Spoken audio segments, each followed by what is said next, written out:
Good morning everyone. This is your sixth video for your first chapter in history. So today we'll be discussing your next topic, that is what did liberal nationalism stand for.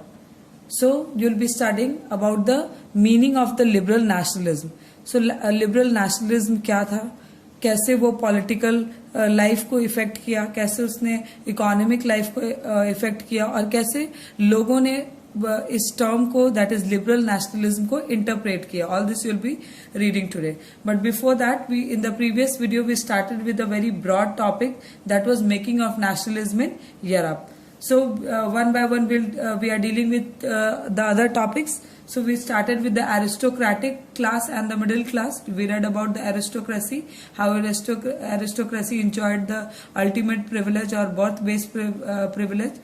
We read about the emergence of the middle class, कैसे middle class आया और कैसे वो aware हुए और how they started asking for political equality. वो oppose करने लगे बर्थ बेस्ड प्रिविलेजेस को या एरिस्टोक्रेटिक सिस्टम को वो अपोज करना स्टार्ट कर दिए. And we also read that जो न्यू इमर्ज्ड मिडिल क्लास थी they had liberal ideologies. So अब वो लिबरल आइडियोलॉजीज क्या थी विल बी रीडिंग टुडे. इससे डिराइव होता है लैटिन वर्ड से, कौन सा लैटिन वर्ड, लिबर, जिसका मीनिंग क्या है, free. When I say free, you will interpret it according to you. Suppose if I say I give you freedom. So according to a parent, you will feel freedom from all the responsibility. As a child, you will interpret it as freedom from all your school work. So her person, her strata, her age के लोग एक common thought को या एक जो भी ideologies हैं उसको एक अलग ढंग से interpret करते थे. So basically here I have written down some of the interpretation of middle class, how middle class interpreted the idea of liberalism. उन्हें liberalism या nationalism का मतलब क्या समझा. Apart from that, one more thing, जब भी liberalism अगर लोग liberal thought के होंगे that means they'll have common thought. वो जब भी एक मास का कॉमन थॉट होगा they'll always have nationalist feeling for their country. जब लोग एक कॉमन डायरेक्शन में सोचना शुरू करेंगे that will be the time when they'll start considering their country as their own and then they'll be ready to sacrifice their life for the country. So liberalism and nationalism are interconnected. Now see here your first point, freedom of individual and equality of all before law. अब क्या middle class how did what they felt about liberalism, that liberalism एक ऐसा situation लाए या liberalist idea liberalism एक ऐसा situation लाए जहां पे लोगों को फ्रीडम हो, हर एक इंडिविजुअल को फ्रीडम हो. That means nobody should be categorised, कोई डिस्क्रिमिनेशन ना हो एज रिच पुअर और एनी और on any other grounds. Rather everybody should be equal and every individual should have freedom. Apart from that, they also believed on equality of all before law. That means हर एक individual को in front of law और law के eyes में सारे लोग equally treat हो. That means law should not discriminate anybody. Rather, law should see everybody as being equal.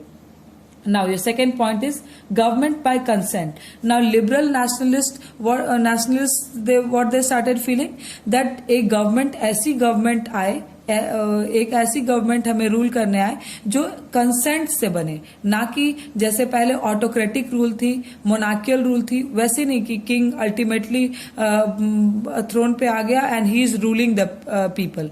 Rather they wanted a proper governance. वो rule नहीं, वो गवर्नेंस चाहते थे and they wanted such a form of government जो ऐसा form of government लाए जो लोगों के कंसेंट से बने, ना कि ऑटोक्रेसी से. Constitution and representative government through parliament. So what form of government they wanted? एक ऐसा form of government that should be representatives. Okay. Now representative form of government means एक ऐसा form of government आए जो people choose करके उसे govern करने के लिए भेजे. That means it should be elected by the people और पार्लियामेंट्री फॉर्म ऑफ गवर्नमेंट हो. दैट मीन्स एक पार्लियामेंट हो जहां पीपल्स रिप्रेजेंटेटिव्स लोगों के डिमांड्स को पुट अप कर सके. So they wanted, apart from that they also wanted constitution. Now what is a constitution? Basically your constitution is a guiding principle. वो हर एक पार्टी, जो भी पार्टी रूल में आए, नॉट रूल बट जो भी पार्टी गवर्नेंस में आए, उसे एक सेट रूल्स देती है how to govern a country. अगर कॉन्स्टिट्यूशन नहीं हो, in absence of constitution what will happen? हर एक नई पार्टी आएगी और उसकी नई आइडियोलॉजीज होंगी. So that will disturb the balance of the country. That will disturb the political balance of any country. So they wanted such a form of government that should be guided by the constitution. Now next they wanted to end the autocracy and clerical privileges. Now they wanted end of autocracy. Now autocracy क्या होती है? So autocracy is you can say such a form of government जहाँ राजा के पास autocratic power होते हैं. Like you in class 9th you have already read in the Russian Revolution. Your Tsar Nicholas II, he was the autocrat. That means he never consulted people, rather he took decisions individually. Okay, so they never wanted to have an autocratic form of government, and they wanted to get over with the clerical privileges. Now what is your clerical privileges? If you remember in the French Revolution you read about the 3 states, your first, second and third state. So your first state was clergy. So clerical privileges were enjoyed by those people who lived in the churches or who served the religion, you can say the priest. सो उस समय जो priest होते थे, monks, nun, fathers, ये enjoy करते थे certain privileges, and these privileges were based on their birth. So birth based privileges enjoy करते थे. So this was not like by the new middle class. They felt that equality should be maintain. हर एक person equal, as an equal treat होना चाहिए एक country में. Next is inviolability of private property. अब private property को protection दिया जाने लगा. Okay, that means nobody could take away the private property from an individual. ये प्रोटेक्टेड. ऑफकोर्स ऑटोक्रेसी में ये हो सकता था, if king would like any property he would easily take away the property. But अगर एक रिप्रेजेंटेटिव फॉर्म ऑफ गवर्नमेंट आए, एक पार्लियामेंट्री फॉर्म ऑफ गवर्नमेंट आए, तो उसमें क्या होता है that your private property is protected. Nobody can take away your private property. अब लिबरल नेशनलिज्म और लिबरलिज्म का पॉलिटिकल स्फेयर में क्या मीनिंग था, that will be saying. Equality before law does not necessarily stand for universal suffrage. अब ये जो middle class थे ये तो इक्वालिटी मांग रहे थे, they were asking for equality before the law. लेकिन इनकी इक्वालिटी का मतलब ये नहीं था that they would give universal suffrage to everybody. So universal suffrage that means voting rights ये नहीं देना चाहते थे. They still wanted the active citizen, as you have read in class 9th, your active and passive citizen. So who are active citizen? The highest tax payers were the active citizen. और passive citizen कौन थे? The poor main and all the women were the passive citizen. So they were asking for equality before the law.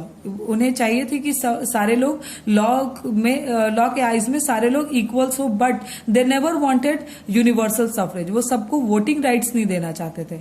Okay, they wanted equality before the law in absence of universal suffrage. Now economic sphere. अब ये जो new emerge middle class थी, I have already said you all that they were basically merchants. ये trade में या trade से earn करते थे. So their trade was their bread and butter. So definitely they always focus on bringing liberalisation to the trade. वो हमेशा चाहेंगे कि ट्रेड थोड़ा लिबरल हो जाए, थोड़ा कम रेस्ट्रिक्शंस हो, so that they could earn a better profit. So see here your first point in economic sphere is freedom of market and abolition of state imposed restriction on the movement of goods and services. So वो क्या चाहते थे कि market और free हो. Okay, and they should not be forced to pay various taxes. वो abolish करना चाहते थे स्टेट इम्पोज्ड रेस्ट्रिक्शंस को. वो बेसिकली ट्रेड बैरियर्स को रिमूव करना चाहते थे. Now difference in weight measures and currency. उस समय क्या थी, एक यूनिफॉर्म वेट मेजर और करेंसी नहीं थी. Like now in India your currency is rupee. अब आप डाल्टनगंज में सामान खरीदो या मुंबई में खरीदो, यू कैन यूज रूपी एनीवेयर. आप हमारे इंडियन करेंसी को इंडिया के किसी भी स्टेट में यूज कर सकते थे. कर सकते हैं। लाइक योर, अब हमारा वेट कैसे है, your 1 kg means 1000 grams, that is standard weight. Your measurement is again the same for any state. उस समय ऐसा नहीं होता था, उस समय सारे स्टेट्स अपने हिसाब से अपना वेट, मेजर और करेंसी रखते थे। So it became very difficult, बहुत डिफिकल्टी होती थी to trade from one state to another. पहले करेंसी एक्सचेंज कराना होता था, then they had to get the measurement done again, they had to weigh their products again. So ये सब बहुत क्योटिक प्रोसेस होता था, बहुत लॉन्ग और यू कैन से बहुत टाइम टेकिंग प्रोसेस होता था। सो this was not beneficial for the trader. So what they started demanding that difference नहीं होना चाहिए वेट मेजर और करेंसी में, रादर एक यूनिफॉर्म वेट मेजर और करेंसी इंट्रोड्यूस होनी चाहिए जो कि सारे स्टेट्स में सेम हो।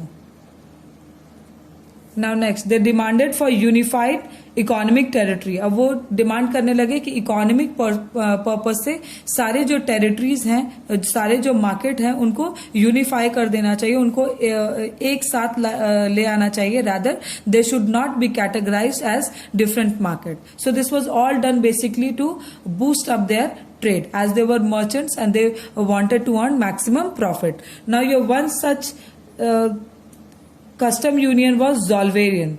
Now what was Zollverein? That we'll read now. So it was a custom union. एक ये कस्टम यूनियन था जो कब फॉर्म हुआ था, 1834 में, at the initiative of Prussia. Prussia के इनिशिएटिव से एक कस्टम यूनियन बनाया गया था। Most of the German states join this union. बहुत सारे जर्मन स्टेट्स जो थे वो इस कस्टम यूनियन को ज्वाइन कर चुके थे। This trade union aimed at abolishing trade barriers. अब क्यों जर्मन स्टेट्स इस यूनियन को ज्वाइन कर चुके थे, बिकॉज इसका क्या एम था, it aimed at abolishing trade barriers. जितने भी टैरिफ बैरियर, ट्रेड बैरियर्स थे, वो सबको ये ज़ॉल्वेरियन जो था, जो कस्टम यूनियन था, ये अबॉलिश करने की ओर हेल्प कर रहा था और या इनिशिएटिव्स ले रहा था। It reduce the number of currencies from 30 to 2। पहले कितने करेंसीज थे, 32 करेंसीज थे, नॉट 32, 30 करेंसीज थे। और ज़ॉल्वेरियन की हेल्प से कितने करेंसीज रिड्यूस होके हो गए, only 2 currency. So that help them to trade. अब उन्हें अपनी करेंसी एक्सचेंज नहीं करानी पड़ती थी, rather they could easily and conveniently use the currency of their country to trade in some other market also. So this was all about your this topic, that was what did nationalism stands for. So in your next video we'll be dealing your next topic, that is a new conservatism after 1815. So this is your next topic. So beautifully copy down all these notes in your classwork copies. Thank you.